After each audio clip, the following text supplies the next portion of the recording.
My name is Stan Huber, and then I was transferred to the pre-commissioning crew for the USS Biddle, which was DDG 5, and we went to Newport, Rhode Island to gather the crew together for that commissioning of that ship. And then after Newport, Rhode Island, they took the whole crew that was together and went down to Philadelphia shipyards where the ship was being outfitted. And then we did a few shakedown cruises onto the Biddle. And well, on the living quarters, there was two things about, or several things about the new ship.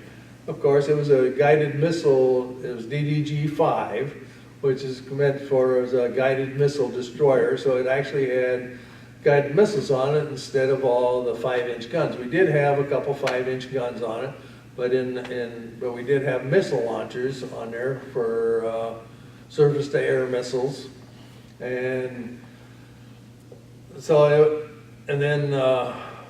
but it was a larger ship, and the bow on the ship was what they called a cruiser bow, and so that made when you went out to the ocean, it was a lot calmer or a lot easier to ride, because the bow wouldn't go underwater like it did on the old, like on the Murray. The berthing quarters when I was on the ETs were berthed on the Murray, were in the aft compartment, the aft part of the ship.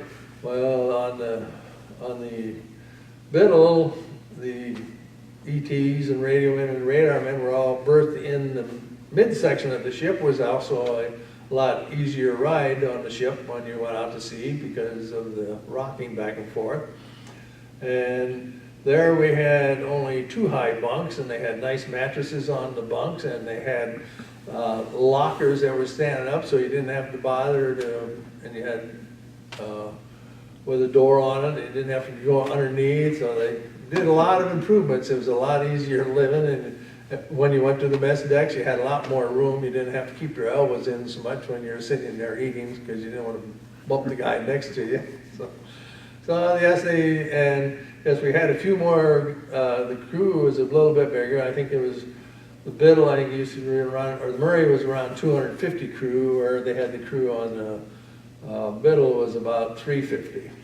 Well, the electronics is quite a bit different, because when we it was an improvement, and a lot of it was starting to go to, at that time, to the transistor or miniature tubing and all that stuff. So basically the troubleshooting and the repair and the maintenance of it was a lot the same. However, it was you learned more into the transistors, you know, and it was a big transition towards the new. We had. Well, they had what they called a radar simulator, which we didn't have on the Murray. And what that did, it was basically a computer, and it was in a room by itself, and it was for training the radar technicians, that you could turn your radar repeater over to the trainer, which was basically a computer, and the ETs had to maintain that. So that was one of the, matter of fact, in my general quarters duties was to go to the radar trainer room. Now, I don't know why they would need training but have that working, but I imagine that it was part of the training of the, and they used it during general quarters training for how to run the radars. And well, like I say, the mess decks you went to, you had more room to sit at, and it was